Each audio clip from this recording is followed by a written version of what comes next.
Korea's exports, once the main pillar of the economy, are continuing to lose steam. After falling every single month last year, outbound shipments tumbled again in January. Our Kim Min-ji brings us the discouraging digits. Yet another big fall. According to the Trade Ministry, Korea's exports fell over 18% in January compared to the same month last year to stand at $36.7 billion. It marks a 13th straight month of decline and the biggest yearly drop in more than 6 years, when exports tumbled over 20%. By region, outbound shipments to the European Union rose 7%, while shipments to the U.S. fell 9% and to China over 21%. The decline comes on the back of temporary factors like fewer working days, as well as a plunge in oil prices and drop in export prices. On top of that, there's the slowing growth in emerging markets.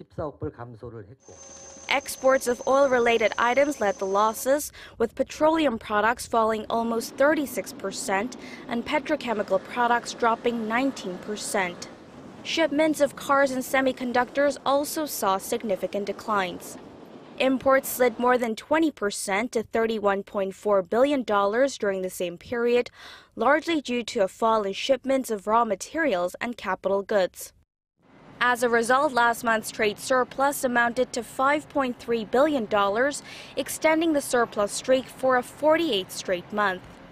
However, it's not all positive, as the surpluses have mainly been driven by a sharp decrease in imports rather than an increase in exports, a trend experts say is likely to continue.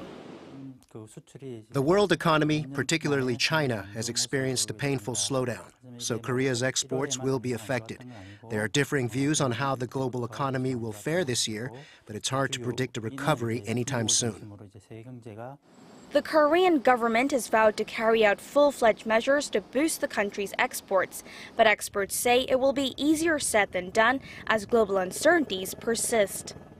Experts are stressing the need to diversify Korea's trading partners in order to mitigate the losses instead of depending so much on China, which currently accounts for about a quarter of the country's exports. Kim Min-ji, Arirang News.